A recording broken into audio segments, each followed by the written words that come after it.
Hi friends, welcome to Sham Institute Daily Current Affairs. April 11, 2024 లో ఉన్నటువంటి current affairs అండి. So మరి April 11, 2024లో ఉన్నటువంటి కరెంట్ అఫైర్స్లో ఒక ప్రధానమైన అంశాలను చూసినట్లయితే జస్టిస్ అనిరుద్ధ బోస్ వార్తల్లో వ్యక్తిగా పర్సన్స్ ఇన్ ద న్యూస్గా ఉన్నారు, ఒక అపాయింట్మెంట్లో ఉన్నారు. ఏ విషయంలో చూద్దామండి. సైమన్ హారిస్ మరొక దేశ ప్రధానమంత్రిగా చిన్న వయసులో నియమితులు కావడం జరిగింది. ఏ దేశానికి? ఓస్ట్రో చెల్లింపుల కోసం, అంటే ఓస్ట్రో అనే ఒక కార్యక్రమం అండి. ఇది చెల్లింపుల కోసం ప్రత్యేక ఖాతాలు అనమాట. ఇది అంతర్జాతీయ పరంగా చాలా ప్రాధాన్యత సంతరించుకోవడం జరిగింది. సో మరి చూద్దామండి. కోపర్నికస్ ఒక శాస్త్రవేత్త అండి. ఇక్కడ కోపర్నికస్ అనేవారు ఇక్కడ ఒక శాస్త్రవేత్త, మరి సూర్యకేంద్ర సిద్ధాంతం ఇలాంటి వాటిపైన కోపర్నికస్ మరి వారి పేరుపైన ఏర్పాటు చేయడం జరిగింది ఒక సంస్థ, కోపర్నికస్ క్లైమేట్ చేంజ్ సర్వీస్. ఈ సంస్థ వాళ్ళు ఒక నివేదిక ఇచ్చారు.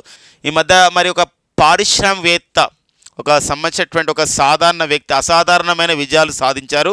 సో వారి నిజ జీవిత కథ ఆధారంగా ఒక సినిమా వచ్చింది. ఆ సినిమానే శ్రీకాంత్ అనే సినిమా త్వరలో విడుదల కాబోతుంది. మరి ఆ శ్రీకాంత్ సినిమా నేపథ్యాన్ని చూద్దాం. గ్లోబల్ యూనికార్న్ ఇండెక్స్, అంటే ఏవైతే సంస్థలు ఉన్నాయో అనతి కాలంలోనే ఒక అంకుర పరిశ్రమలు ఒక $1 బిలియన్ చేరుతాయి. అలాంటి వాటిని మనం యూనికార్న్ కంపెనీస్ అని పిలుస్తాం. అలాంటిది మరి గ్లోబల్ యూనికార్న్ ఇండెక్స్ అనే విడుదల చేయడం జరిగింది. ప్రపంచంలో మరి యూనికార్న్ ఇండెక్స్లో ఏ దేశాలు ముందంజలో ఉన్నాయి, లాంటి విషయాలు మనం చూద్దాం. మరి వరల్డ్ లిటరేచర్ ప్రైజ్ అని చెప్పేసి అంటాం, అంటే ప్రపంచ సాహిత్య బహుమతిని మన భారతీయులు, మన కన్నడ రచయిత ఒకరు పొందడం జరిగింది. అలాంటి నేపథ్యంలో మనకు న్యూస్లో ఉంది. ఆ విషయాలు మనం చూద్దాం. ఇప్పుడు మనకి జస్టిస్ అనిరుద్ధ బోస్ అండి. మరి జస్టిస్ అనిరుద్ధ బోస్ వీరు మరి భారత సుప్రీంకోర్టులో న్యాయమూర్తిగా పనిచేస్తున్న వీరు రిటైర్మెంట్ కావడం జరిగిందండి. రిటైర్మెంట్ కావడం జరిగింది, అంటే పదవీ విరమణ చేయడం జరిగింది. మరి జస్టిస్ అనిరుద్ధ బోస్ అనమాట. మరి జస్టిస్ అనిరుద్ధ బోస్ మరి వీరు ఒక రిటైర్మెంట్ కావడం జరిగింది. గతంలో వీరు జార్ఖండ్ రాష్ట్ర హైకోర్టుకు ప్రధాన న్యాయమూర్తి కూడా పనిచేయడం జరిగింది జస్టిస్ అనిరుద్ధ బోస్. మరి ఇప్పుడు వారు భోపాల్లో ఉన్న, మధ్యప్రదేశ్లోని భోపాల్లో ఉన్న జాతీయ జ్యుడిషియల్ అకాడమీ లేదా నేషనల్ జ్యుడిషియల్ అకాడమీకి డైరెక్టర్గా నియమితులు కావడం జరిగిందండి. ఒక వెరీ ఇంపార్టెంట్గా ఈ అపాయింట్మెంట్ మనకు ఉంటుందండి. సో మరి మనకి జడ్జెస్ కానివ్వండి, వివిధ శిక్షణ ఇవ్వడం, తర్వాత ఇలాంటి అన్ని కూడా చూసుకుంటుంది మరి నేషనల్ జ్యుడిషియల్ అకాడమీ. సో మరి ఆ సంస్థకు డైరెక్టర్ కావడం అనేది ఒక ఇంపార్టెంట్గా మనకు ఉంటుంది అనమాట. ఓకేనండి. సో ఇలాంటి అంటే ఒక అపాయింట్మెంట్స్ మనకు అడుగుతున్న నేపథ్యం ఉంటుంది. ఇప్పుడు భారత సుప్రీంకోర్టు అంటున్నాము. ప్రజెంట్ అయితే మన భారత సుప్రీంకోర్టుకి ప్రధాన న్యాయమూర్తిగా ఎవరు పనిచేస్తున్నారంటే జస్టిస్ డివై చంద్రచూడ్ అండి. మరి జస్టిస్ డివై చంద్రచూడ్ అనేవారు భారత సుప్రీంకోర్టుకి ప్రధాన న్యాయమూర్తిగా పనిచేస్తున్నారు. అండ్ వీరు సుప్రీంకోర్టుకి 50వ ప్రధాన న్యాయమూర్తిగా పనిచేస్తున్నారు జస్టిస్ డివై, అంటే సుప్రీంకోర్టుకి ప్రధాన న్యాయమూర్తిగా నియమితులైన 50వ వ్యక్తి జస్టిస్ డివై చంద్రచూడ్. మరి అంతేకాకుండా ఒక న్యాయ సేవలు అందించడానికి మరి నల్సా అనే సంస్థను నిర్వహిస్తుంది సుప్రీంకోర్టు. నల్సా అనగా నేషనల్ లీగల్ సర్వీసెస్ అథారిటీ. మరి నేషనల్ లీగల్ సర్వీసెస్ అథారిటీకి ప్రజెంట్ చైర్మన్ వచ్చేసేవారండి జస్టిస్ సంజీవ్ ఖన్నా అండి. జస్టిస్ సంజీవ్ ఖన్నా ఈ పదిలో ఉండడం జరిగిందనమాట. జస్టిస్ సంజీవ్ ఖన్నా. ఇలా కొన్ని విషయాలు మనకి ఇంపార్టెంట్గా ఉంటాయి. ఇవన్నీ అపాయింట్మెంట్స్లో మనకి అడిగే అవకాశం అనేది ఉంటుంది అనమాట. ఇక న్యాయ వ్యవస్థ గురించి మనం మాట్లాడుతున్న సందర్భంలో మరి 22వ జాతీయ న్యాయ కమిషన్ కూడా మనకు న్యూస్లో ఉంటుందండి ప్రజెంట్. మరి 22వ జాతీయ న్యాయ కమిషన్ మరి 22 అంటే మారుతున్న కాలానికి అనుగుణంగా చట్టాల్లో ఎలాంటి మార్పులు రావాలి అనే విషయం పైన చూసుకుంటుంది జాతీయ న్యాయ కమిషన్. మరి 22వ జాతీయ న్యాయ కమిషన్కి ఎవరు చైర్మన్గా నియమితులు కావడం జరిగింది. మరి 22వ జాతీయ న్యాయ కమిషన్కి చైర్మన్గా నియమితులైన వారు వచ్చేసి జస్టిస్ ఋతురాజ్ అవస్థి అని చెప్పేసి అంటే ఋతురాజ్ అవస్థి.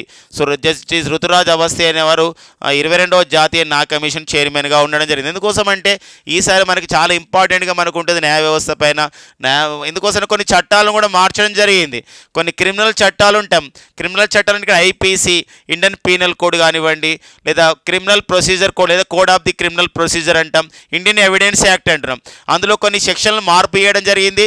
ఇలాంటి చట్టాలను మార్పు చేయడం జరిగింది. కొన్ని రీఫార్మ్ తీసుకురావడం జరిగింది ప్రొఫెసర్ రణబీర్ సింగ్ కపూర్ కమిటీ నేపథ్యంలో. అలాంటి నేపథ్యం భారత పార్లమెంట్ ఆమోదం తెలపడం కూడా జరిగింది ఆ చట్టాలలో మార్పుల విషయంలో.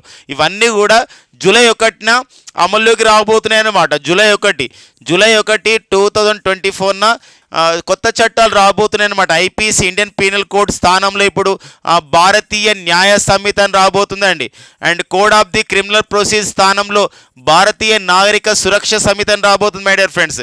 ఇండియన్ ఎవిడెన్స్ యాక్ట్ స్థానంలో భారతీయ సాక్ష్య అధినియం అని చెప్పేసి రాబోతుంది. ఇవన్నీ కూడా జూలై 1, 2024 అనే విషయం గమనించండి. ఇదే జూలై 1, 2017 మన భారతదేశంలో చూస్తే మనము జిఎస్టీని తీసుకురావడం జరిగిందండి, గూడ్స్ అండ్ సర్వీసెస్ ట్యాక్స్. అలా మనం ఈ ఒక సిమిలారిటీస్ కంపారిటివ్స్ని కూడా మనం గుర్తుపెట్టుకోవాల్సిన అవసరం ఉంది. ఇది జస్టిస్ అనిరుద్ధ బోస్ జాతీయ జ్యుడిషియల్ అకాడమీ డైరెక్టర్ అయ్యారు. సో ఒక వెరీ ఇంపార్టెంట్ అపాయింట్మెంట్గా మనం గుర్తుపెట్టుకోవాల్సిన అవసరం ఉంటుంది. ఇక నెక్స్ట్ వచ్చేసి సైమన్ హారిస్ అండి. మరి సైమన్ హారిస్ ఎవరు? సో సైమన్ హారిస్ ఇతను ఐర్లాండ్ దేశానికి నూతన ప్రధానమంత్రి నియమితులు కావడం జరిగింది. In the history of the Ireland దేశ చరిత్రలోనే 37 ఇయర్స్లోనే 37 సంవత్సరాల వయసులోనే ఇతను ప్రధానమంత్రి కావడం జరిగింది. The youngest ever prime minister to the Ireland అనమాట. ఈ ప్రపంచంలో కాదండి, ఓన్లీ ఐర్లాండ్ దేశానికి అతి చిన్న వయసులో ప్రధానమంత్రి కావడం జరిగింది. మరి అలాంటప్పుడు మరి ప్రపంచంలోని అతి చిన్న వయసులో 34 ఇయర్స్ వయసులో 34 సంవత్సరాల వయసులో ఒక దేశానికి ప్రధానమంత్రి కావడం జరిగింది. అతనే గేబ్రియల్ ఓటాల్ అండి, గేబ్రియల్ ఓటాల్. సో మరి ఇతను గేబ్రియల్ ఓటాల్ అండి, బిటాల్ కాదు, ఇది ఓటాల్. ఈ ఒక ఇతను ఫ్రాన్స్ దేశానికి ప్రధానమంత్రి కావడం జరిగిందండి, ఫ్రాన్స్ ప్రధానమంత్రి. కానీ వీరికన్నా ముందు కూడా రికార్డ్స్ ఉన్నాయి. 34 ఇయర్స్ అతి చిన్న వయసులోనే ఒక దేశానికి ప్రధానమంత్రి అయిన తొలి మహిళగా ఉంది ఆమె. ఇప్పుడు ఇటీవల కాలం రిజైన్ కూడా చేసింది. ఆమె పేరు వచ్చేసి సనా మారిన్ అండి. ఫిన్లాండ్ దేశానికి వీరు ప్రధానమంత్రి గతంలో పనిచేశారు, ఇప్పుడు రిజైన్ కూడా చేయడం జరిగింది. మహిళల్లో ఫస్ట్ అండి సనా మారిన్ అండి, మొత్తం మీద ఫస్ట్ కూడా సనా మారినే చిన్న వయసులో ప్రధానమంత్రి కావడం. అలా కాకుండా ఇప్పుడు ప్రజెంట్ పనిచేసిన వాళ్ళు 34 ఇయర్స్లో ప్రధానమంత్రి అయిన వారు అండ్ ఒక గేబ్రియల్ ఓటాల్ అనే విషయం గమనించండి. సో ఇదొక అంశం. మరి ఇంకా చిన్న వయసులో మనం చూసినట్లయితే ఇక్కడ మరికొన్ని రికార్డ్స్ మనకు ఉన్నాయి. సో ఇలాంటిది ఏంటంటే ఇక్కడ Gabriel Boric. So Gabriel Boric అనేవారు ఒకరు ఉన్నారండి, గేబ్రియల్ బోరిక్. ఈ గేబ్రియల్ బోరిక్ అనేవారు మనం చూసినట్లయితే 36 ఇయర్స్లోనే గేబ్రియల్ బోరిక్ 36 ఇయర్స్లో ఒక దేశానికి అధ్యక్షుడు కావడం జరిగింది. చిలీ దేశానికి అధ్యక్షుడు కావడం జరిగింది గేబ్రియల్ బోరిక్. ఓకేనా. అలాంటి ఒక డేనియల్ నబావో. మరి డేనియల్ నబావో ప్రత్యేకత ఏంటంటే నబావో ఇతను 35 ఇయర్స్లో ఉన్న ఒక దేశానికి మరి ఒక దేశానికి అధ్యక్షుడు. ఈక్వెడార్ దేశానికి వీరు అధ్యక్షుడు కావడం జరిగింది అనమాట. ఇది 35 ఇయర్స్. ఇలా మనం కొన్ని అంశాలు మనకి పర్సన్స్ ఇన్ ద న్యూస్ అని చెప్పేసి అంటాం. వార్తల్లో వ్యక్తులుగా ఈ అంశాలు చాలా ఇంపార్టెంట్గా మనకు విషయం గమనించండి. ఇంకొకటి ఇటీవల కాలంలో న్యూజిలాండ్ దేశానికి ప్రధానమంత్రిగా కొత్త వ్యక్తి వచ్చారు. న్యూజిలాండ్కి నూతన ప్రధానమంత్రిగా ఎవరు నియమితులు కావడం జరిగింది అంటే ఇక్కడ క్రిస్టోఫర్ లక్సన్ అండి. క్రిస్టోఫర్ లక్సన్ అనేవారు ఒక న్యూజిలాండ్ దేశానికి ప్రధానమంత్రి కావడం జరిగింది చిన్న వయసులో. క్రిస్టోఫర్ లక్సన్ అలాంటి అంశం గుర్తుపెట్టుకుంటాం. దాంతోపాటుగా ఇంకా మరికొన్ని విషయాలు ప్రీవియస్ మన కరెంట్ అఫైర్స్లో కూడా డిస్కస్ చేసినాం. ఏంటంటే ఇక్కడ democratic republic of the Congo DRC, democratic republic of the Congo దేశానికి మరి ప్రధానమంత్రిగా ఇటీవల ఒక మహిళ నియమితులు కావడం జరిగింది. ఫస్ట్ ఉమెన్ ఆమె ఆ దేశానికి జుడిత్ సుమిన్వా తులుకా, పూర్తి పేరు జుడిత్ సుమిన్వా తులుకా అనేవారు నియమితులు కావడం జరిగింది. అలా కూడా కొన్ని మనకి పర్సన్స్ ఇన్ ద న్యూస్గా మనకుంటాయి.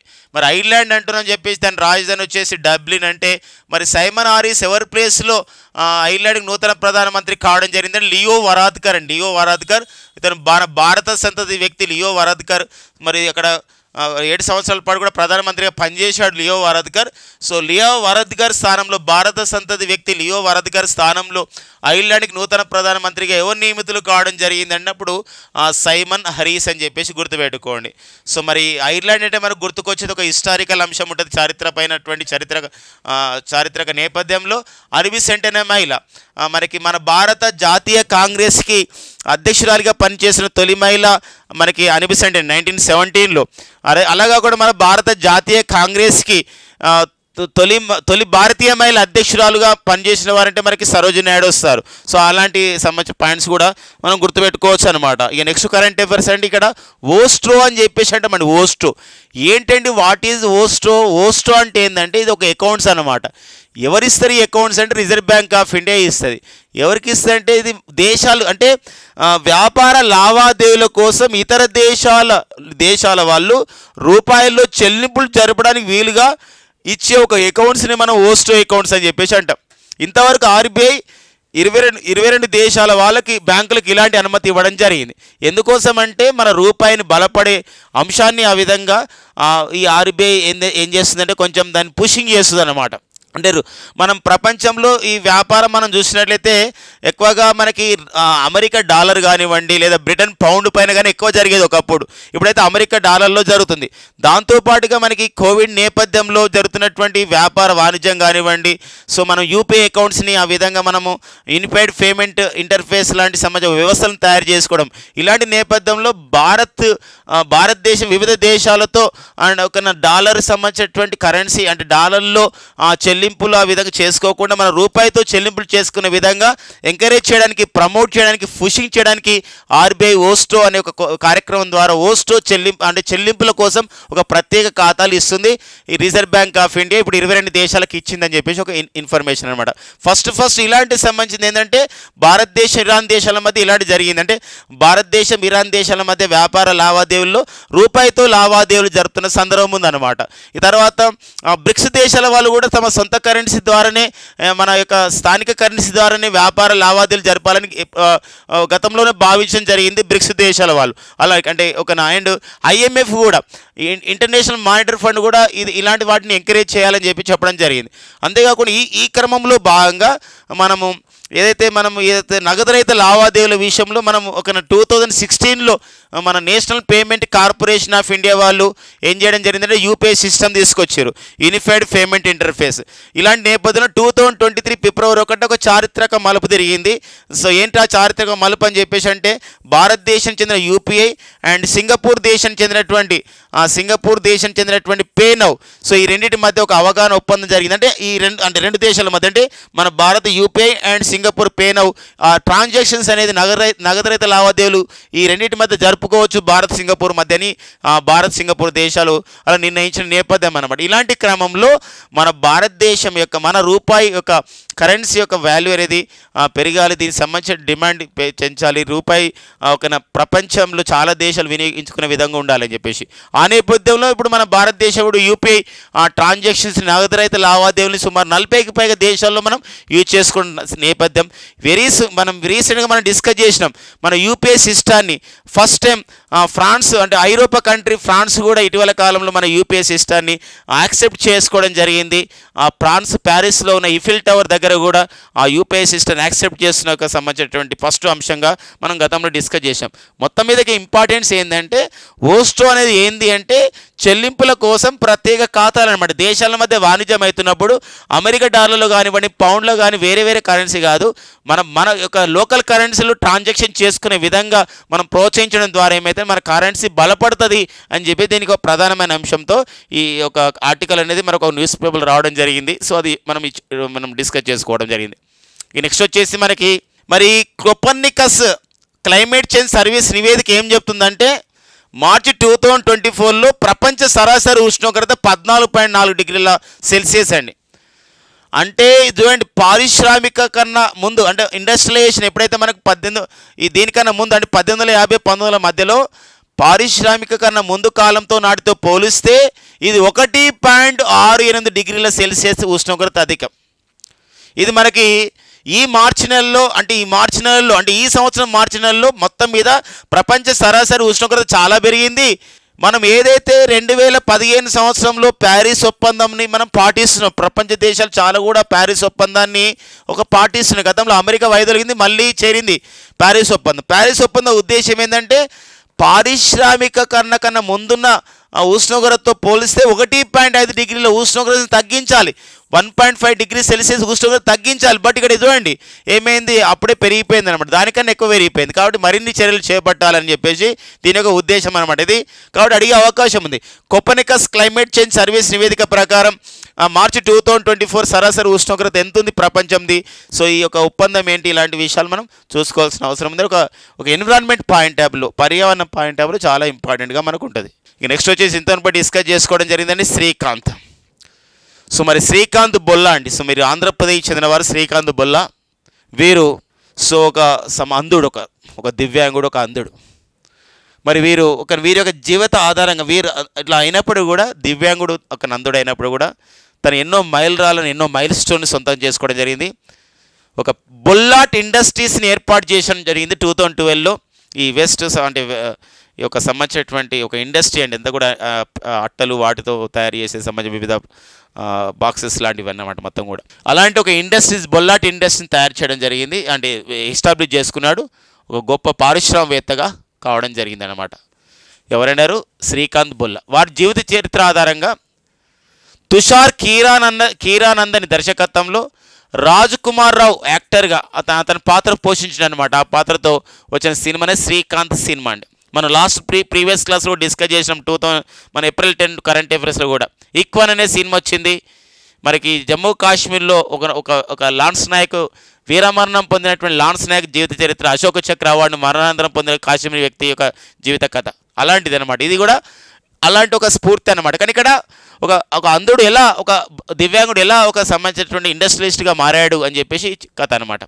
సినిమా పేరు, ఇంపార్టెన్స్ ఏంటి, ఎవరు దర్శకత్వం వహించారు, ఎవరు అందులో ప్రధాన పాత్రను పోషించడం జరిగింది మనకి ఇంపార్టెంట్గా మనకు ఉంటుందని.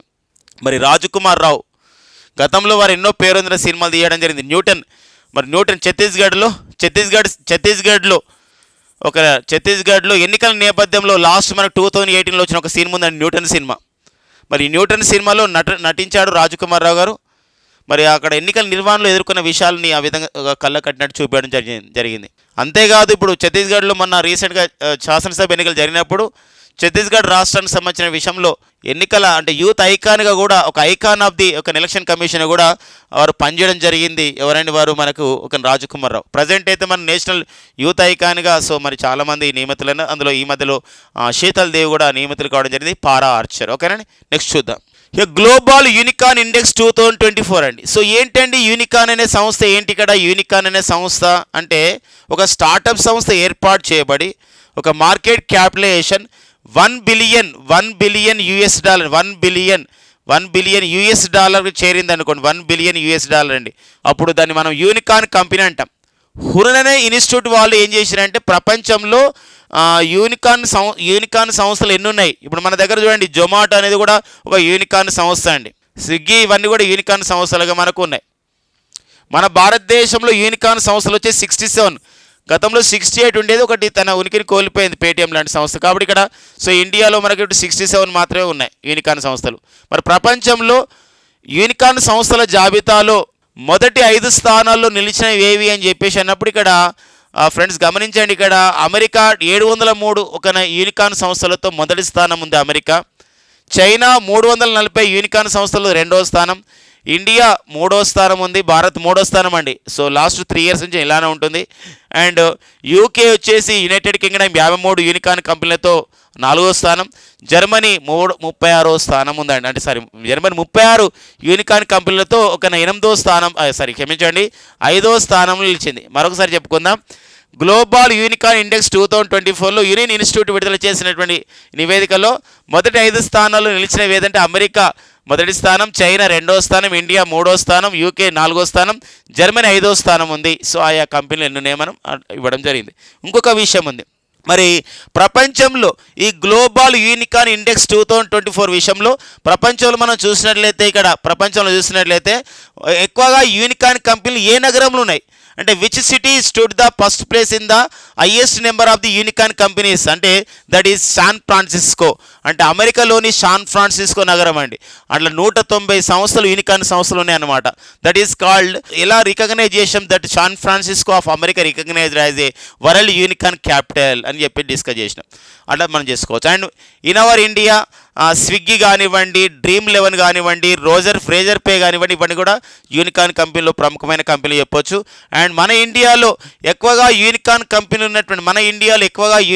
కంపెనీలు ఉన్నటువంటి జాబితాలో బెంగళూరు ఒక 7వ ర్యాంక్ అండి ప్రపంచం మొత్తంలో. అండ్ ముంబై వచ్చేసి 19వ ర్యాంక్ సాధించామనేది ఇక్కడ మనం గుర్తుపెట్టుకుంటాం.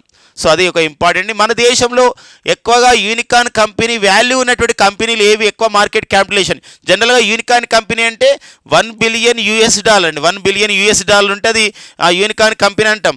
కానీ స్విగ్గీ అనే సంస్థ ఉంది, $8 బిలియన్ ఉందండి. Dream11 ఇప్పుడు ఆన్లైన్ గేమింగ్ సంస్థ కొన్ని మరి యూఎస్ ఇది 8 బిలియన్లు అనమాట. ఇది Swiggy and Dream11 and Razorpay వచ్చేసి ఎంత ఉందంటే $7.5 బిలియన్ నమోదు కావడం జరిగిందనమాట. ఇది సో ఒక ఇంపార్టెన్స్గా ఉంటుంది. మన భారతదేశంలో అంకుర పరిశ్రమలను ప్రోత్సహించడం, తద్వారా యూనికార్న్ కంపెనీలు మరింత ఎంకరేజ్ చేయడానికి మన భారత ప్రభుత్వం స్టార్టప్ ఇండియా 2016 జనవరి 16న స్టార్టప్ ఇండియా అనే కార్యక్రమాన్ని ప్రారంభించడం జరిగింది. మన ప్రపంచంలో కూడా ఎక్కువ స్టార్టప్లు ఉన్నటువంటి 3 దేశాలు కూడా ఇలానే ఉన్నాయండి, America and China and next వచ్చేసి ఇండియా. అంటే సేమ్ అనమాట. యూనికార్న్ కంపెనీలు ఎక్కువగా ఉన్నటువంటి దేశం అండ్ అమెరికా ఎక్కువ మొదటి స్థానం ఉంది, చైనా ఇండియా వరుసగా ఉన్నాయి యూనికార్న్ కంపెనీల జాబితాలు. స్టార్టప్స్ల విషయంలో కూడా అంకుర పరిశ్రమలను ప్రోత్సహించే విషయంలో కూడా అంకుర పరిశ్రమలు ఎక్కువగా ఉన్న దేశాల జాబితాలు కూడా అమెరికా, చైనా, ఇండియా అలా ఉంది. ప్రజెంట్ మన భారతదేశంలో ఈ మధ్య కాలంలో మహాకుంభ్ స్టార్టప్ మహాకుంభ్ అనే పేరుతో న్యూఢిల్లీలో ఒక సదస్సు నిర్వహించినప్పుడు మన భారత ప్రధాని చెప్పడం జరిగింది, మన దేశంలో ఇప్పుడు స్టార్టప్స్ అనేది 125,000 స్టార్టప్స్ ఉన్నాయని చెప్పడం జరిగింది. అయినా కూడా మనం 3వ స్థానంలో అమెరికా, చైనా, ఇండియా ఇలా 3వ స్థానం ఉన్నాం. సో ఇది మనకి యూనికార్న్ల విషయంలో అండ్ స్టార్టప్ విషయంలో ఉన్నటువంటి సమాచారం అండి. అండ్ వరల్డ్ లిటరేచర్ ప్రైజ్ అండి. మరి ఈ వరల్డ్ లిటరేచర్ ప్రైజ్ని వావ్ అనే సంస్థ ఇస్తుంది. సో వావ్ అని చెప్పేసి అంటే సో ఏంటండి వావ్ అని చెప్పేసి అంటే World Organisation for the Writers అండి. వావ్ అంటారండి. సో ఇది మన చూడండి, వావ్ అంటే ఏంటంటే గతంలో ఒక గేమ్ కూడా వచ్చేదండి మనకు ఈటీవీ వాటిల్లో వావ్ అని చెప్పేసి. ఇది వావ్ అంటే ఇక్కడ World Organisation of the Writers అని చెప్పేసి అంటాం. World Organisation of the Writers ఈ సంస్థ వాళ్ళు సో ఈ యొక్క వరల్డ్ లిటరేచర్ ప్రైజ్ని ఇస్తున్నారు. మరి వరల్డ్ లిటరేచర్ ఫెస్టివల్ని ఈసారి ఎక్కడ నిర్వహించడం జరిగిందంటే నైజీరియాలోని నైజీరియా దేశ రాజధాని అబూజాలో నిర్వహించడం జరిగింది. ఈ 7వ ప్రపంచ సాహిత్య ఉత్సవం 2024లో నిర్వహించినప్పుడు అక్కడ మన కన్నడ రచయిత అయినటువంటి మమతాజీ సాగర్కు వరల్డ్ లిటరేచర్ ప్రైజ్ ఇవ్వడం జరిగింది. ఇలా స్పెషల్గా వచ్చే అవార్డ్స్ మనం గుర్తుపెట్టుకోవాలి. ఈ మధ్య కాలంలోనే నెదర్లాండ్స్ దేశానికి చెందినటువంటి ఎరస్మస్ అనే ఒక లిటరేచర్ ప్రైజ్ ఉన్నారు. ఎరస్మస్ లిటరేచర్ ప్రైజ్ అని చెప్పేసి అంటాం. మరి నెదర్లాండ్ దేశం ఇస్తుంది ఈ ఎరాస్మస్ లిటరేచర్ ప్రైజ్. మరి 2024కి ఎవరికి ఇవ్వడం జరిగింది? నెదర్లాండ్స్ దేశం అంటే మన భారత ఆంగ్ల రచయిత అయినటువంటి అమితాబ్ ఘోష్కి ఇవ్వడం జరిగింది. వీరి గతంలో జ్ఞానపీఠ అవార్డు కూడా పొందడం జరిగింది అనమాట. సో ఆ పాయింట్ మనకి ఇంపార్టెన్స్గా మనకు ఉంటుందండి. ఇక నైజీరియా అంటే ఒక ఇంపార్టెన్స్ ఉంది. ఆఫ్రికా ఖండ దేశం నైజీరియా. ఇక్కడ మనకు గోజీ ఒకాంజో ఐవియాలో ఒక పర్సన్ మనకు ఉంటారండి, గోజీ ఒకాంజో ఐవియాలా. సో వీరు ఎలా మనకి ఇంపార్టెన్స్ అంటే వీరు WTOకి డైరెక్టర్ జనరల్గా నియమితులైన వారు, WTOలోకి డైరెక్టర్ జనరల్గా నియమితులైన తొలి మహిళ, WTOకి డైరెక్టర్ జనరల్గా పనిచేస్తున్నటువంటి ఆఫ్రికన్ మహిళగా మరి గోజీ ఒకాంజో ఐవియాలా గుర్తించబడ్డారు అనమాట. ఓకేనండి.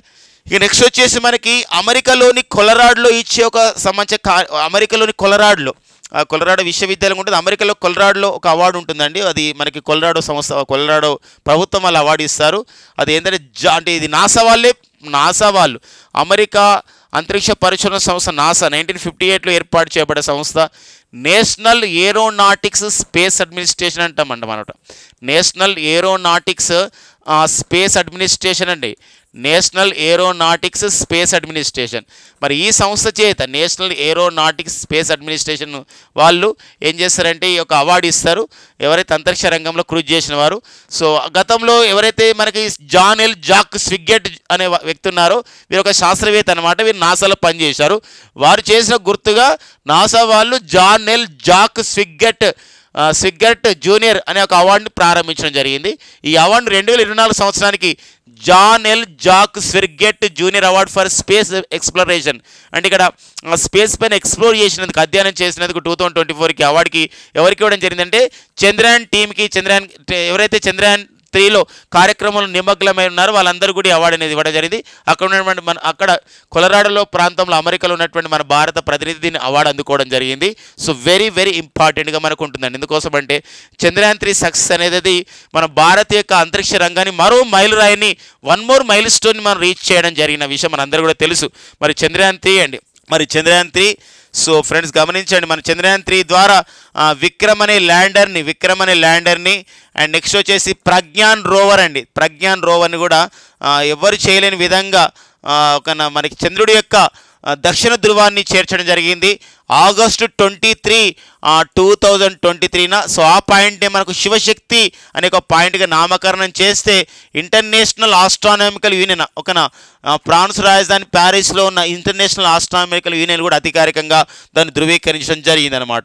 మరి ఈ చంద్రయాన్ 3 కార్యక్రమంలో భాగంగా ఇస్రో చైర్మన్ ఎవరైతే మనకు శ్రీధర పటేకర్ సోమనాథ్ అని చెప్పేసి అంటారు, వీరుడు ఎంతో కీలక పాత్ర పోషించడం జరిగింది. అండ్ చంద్రయాన్ 3లో మరి ప్రాజెక్ట్ డైరెక్టర్గా వీర ముత్తువేల్ పనిచేశారు. అంతేకాకుండా మరో మహిళా శాస్త్రవేత్త అయినటువంటి కల్పన కూడా ఇందులో ఎంతో పనిచేయడం జరిగింది అనమాట. వీళ్ళందరూ కూడా మరి ఇలాంటి నేపథ్యం వాళ్ళందరూ కూడా ఈ యొక్క చంద్రయాన్ 3లో ఒక మెంబర్స్గా ఉండడం జరిగిన నేపథ్యం. సో వారికి అవార్డు అనేది రావడం జరిగింది. అందుకే మనం ఇప్పుడు ఆగస్ట్ 23ని మనం నేషనల్ స్పేస్ డేగా, జాతీయ అంతరిక్ష దినోత్సవంగా మనం జరుపుకుంటున్నామండి. నేషనల్ స్పేస్ డే ఎప్పుడంటే ఆగస్టు 23 అని చెప్పేసి గుర్తుపెట్టుకోండి. అండ్ ఏప్రిల్ 12 తర్వాత వచ్చే రోజు అండి, రేపు ఏప్రిల్ 12ని మనం ఎలా నిర్వహించుకుంటే అంతర్జాతీయ అంతరిక్ష యాన దినోత్సవం జరుపుకుంటాం. యూరీ గాగరిన్ అంతరిక్షంలోకి వెళ్ళి వచ్చిన రోజు 1961 ఏప్రిల్ 12. అండ్ అక్టోబర్ 4 to 10 అంతరిక్ష వారోత్సవంగా మనం జరుపుకుంటాం అన్నమాట. ఇది దీనికి సంబంధించిన విశేషం అండి. నెక్స్ట్ చూద్దాం. మరి ఇగ్లూ ఎస్ మ్యాన్ ప్యాడ్స్ అని చెప్పేసి అండి. మ్యాన్ ప్యాడ్స్ అంటే అర్థం ఏంటంటే మ్యాన్ పోర్టబుల్ డిఫెన్స్ సిస్టమ్, అంటే మ్యాన్ పోర్టబుల్ అని చెప్పేసి అంటాం.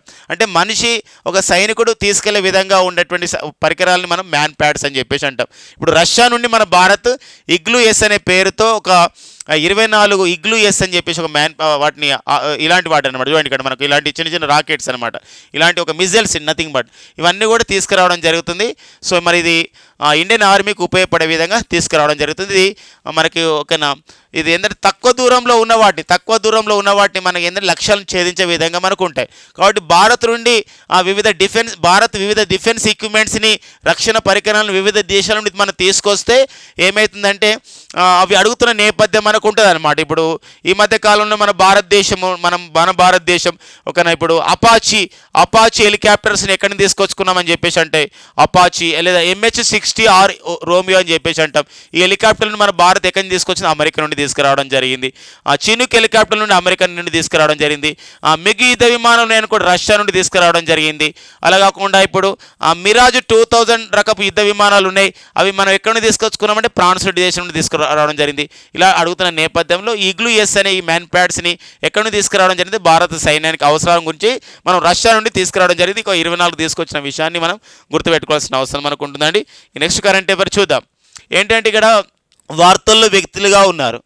మనం ఈ వయసులో ఇది నేర్చుకోవడానికి అనువుగా ఉంటుందా లేదా అని మస్తు మంది వయసు అనేది ఒక అడ్డంకిగా మార్చుకుంటారు. కానీ వయసు అనేది ఒక అడ్డంకి కాదు, ఒక అవరోధం కాదు, ఒక ఇంపాసిబుల్ యాజ్ పాసిబుల్, అంటే అసాధ్యం అనేది ఏముండదు, మనం సాధ్యం చేసుకోవద్దు, అసాధ్యంలోనే సాధ్యం ఉందని చెప్పేసి కొందరు నిరూపిస్తారనమాట. అలాంటి వాళ్ళలో ఇప్పుడు వాళ్ళ గురించి మనం మాట్లాడుకుంటాం. మనకు చాలా పత్రికలలో వాళ్ళ గురించి ఇవ్వడం జరిగిందనమాట. అంటే age is just a number, అంటే ఏజ్ అనేది అంటే మన వయసు అనేది ఒక నెంబర్ మాత్రమే. ఈ మధ్య కాలంలో కూడా మనం చూసినాం, మన రోహన్ బోపన్న 43 సంవత్సరాల వయసులోనే, ఈ సంవత్సరంలోనే మన కర్ణాటక చెందినటువంటి రోహన్ బోపన్న టెన్నిస్ క్రీడాకారుడు 43 సంవత్సరాల వయసులో ప్రపంచ పురుషుల డబుల్స్ టెన్నిస్ ర్యాంకింగ్లో నెంబర్ 1 ర్యాంక్ని సాధించడం జరిగింది. మరో విషయం చెప్పాలి వారి గురించి. రోహన్ బోపన్న ఈ సంవత్సరం 2 టైటిల్స్ సాధించారు పురుషుల డబుల్స్. ఒకటి ఆస్ట్రేలియా ఓపెన్ పురుషుల డబుల్స్ టైటిల్ 2024 మాథ్యూ హేబ్డెన్ అనే ఆస్ట్రేలియా క్రీడాకారుడితో కలిసి సాధించాడు. And next Miami open tennis 2024 titles కూడా సాధించడం జరిగింది మాథ్యూ హేబ్డెన్తో కలుపుకొని రోహన్ బోపన్న. అప్పుడే అతను నిరూపించడం జరిగింది age is not a number అని చెప్పేసి. సో ఇలాంటి నేపథ్యంలో ముగ్గురు మహిళలు, ఒక 40+ ఇయర్స్లో ఉన్న మహిళలు, వివిధ వృత్తుల్లో ఉన్న మహిళలు సో భరతనాట్యాన్ని ప్రదర్శించడం ద్వారా వారు ఎంతో పేరుగాంచడం జరిగింది. బెంగళూరులో ఈ ప్రదర్శన చేయడం జరిగింది. భరతనాట్యం ఒక మన శాస్త్రీయ నృత్యం, మరి ఒక తమిళనాడు చెందిన ఒక శాస్త్రీయ నృత్యం వీరు ప్రదర్శించడం జరిగింది. వారే సుమన్ వెల్గపూడి 47 సంవత్సరాల వయసులో అక్కడ భరతనాట్యం చేయడం జరిగింది. ఒక బెంగళూరులోని బ్రూక్ పిల్స్లో ఉన్నటువంటి ఒక ఆడిటోరియంలో. అండ్ మోనికా లాదా 46 ఇయర్స్ వయసులో, అండ్ లక్ష్మీ రమణి 44 ఇయర్స్ వయసులో. సో ఇది ఒక రికార్డ్ అనమాట. అడిగే అవకాశం ఉంది. ఇటీవల కాలంలో ఏప్రిల్ 2024లో బెంగళూరులో సో మరి ఒక ఆడిటోరియంలో ఒక 40 సంవత్సరాల వయసులో, 40 సంవత్సరాలు పైబడిన వయసులో శాస్త్రీయ